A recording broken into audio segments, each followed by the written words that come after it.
So I mentioned, well, didn't really mention that I was gonna do some more Grand Theft Auto 5 content. I was gonna do some more of that. Unfortunately, there's not many players on at the moment, I'm afraid, on my friends list. So I guess I might as well just make a quick informational video, just for you kind of, well, for your benefit and mine, because this video is quite important. I'm gonna do a bit of a glitch to kind of lag out the public lobby here.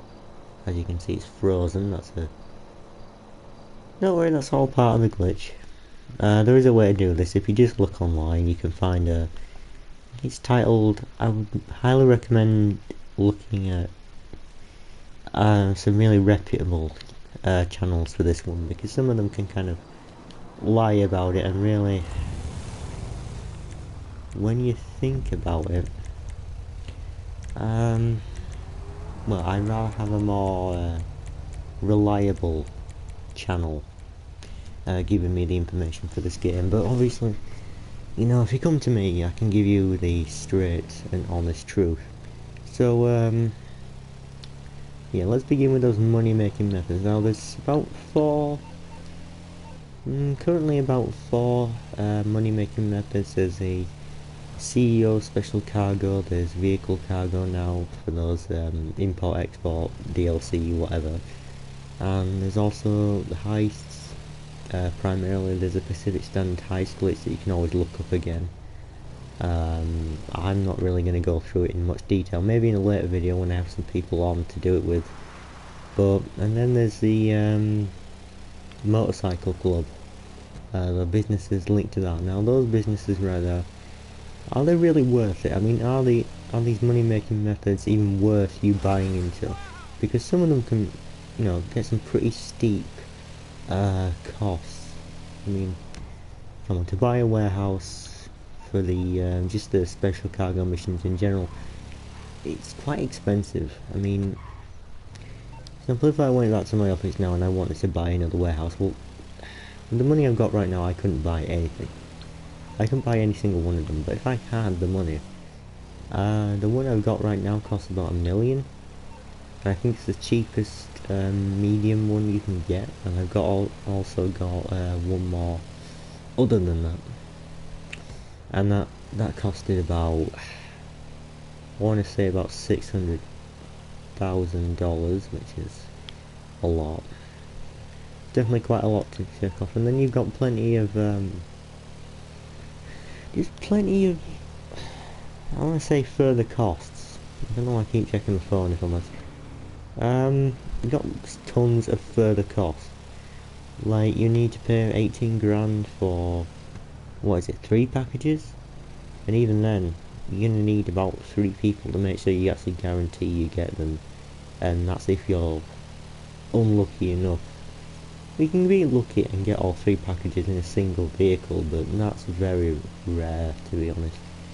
So, at the end of the day, that doesn't really sound worth it. I actually earned about 700k from my medium warehouse, but it costs about, I want to say, 300 to 200,000 to just fill it up.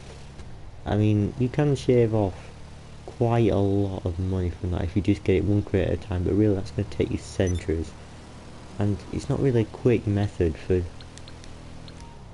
getting rid of anything. It's not really a quick method for getting money. So the best method, in my opinion, the quickest method rather, is the heist method, and this method is pretty well known. I'm sure a lot of you probably already know what I'm talking about. It's the Pacific Standard heist. I already have it saved right there, so anytime I want to go back into that, I have to go on it. But the thing is that the host gets no money, so you want to get the most money out of this, and to be have it be the most reliable system, you really need to I want to recommend you get at least 4 players together.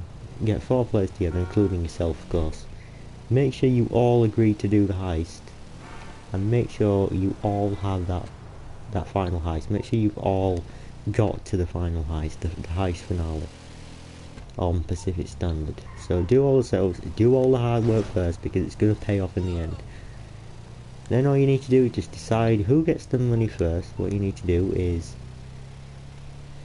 basically, as you can see, you can't split the, well, you can split it 4 ways, but the host gets no money anyway, no matter what you put the host on. He gets no money because he has to back out.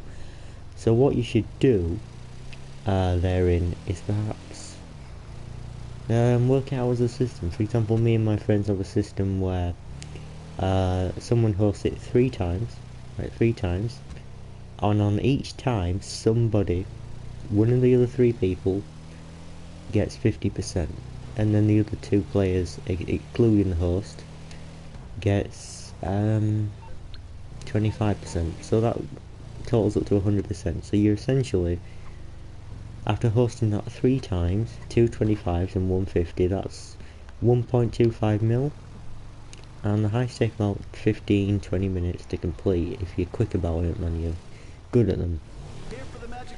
So that's why I definitely recommend the heist in terms of making the money quicker. However, that's not always a reliable method, because first of all, if you don't have many friends online, it obviously becomes incredibly hard to find random people to agree to do the heist, and that's if you can even get random people to do it anywhere, and even then you need some pretty good ones in order to get it done quickly. So yeah, if you've got 4 friends, if you've got people online, definitely do the heist method whenever you can. That's a good idea. It's the quickest way, and it's probably going to get you the most amount of money. However, there are some solo methods, like messing the special cargo missions. That's a solo method. You can do that by yourself, although it is incredibly risky, because if you get right to the very end and you're just unlucky enough that someone in the session has a jet, then you're pretty much screwed. But then again, you know, if you are in a public public lobby with just yourself in there, then I definitely highly recommend you do some of the other options I'm going to give you.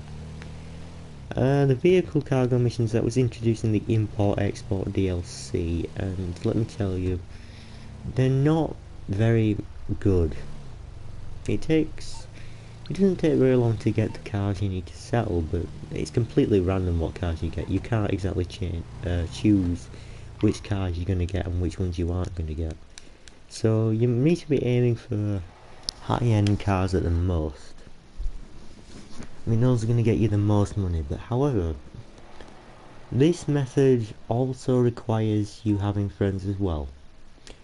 Because in many respects, which car I should take in this one? In many respects, I mean, fair dues if your friends are busy. However, it's not really ideal, is it?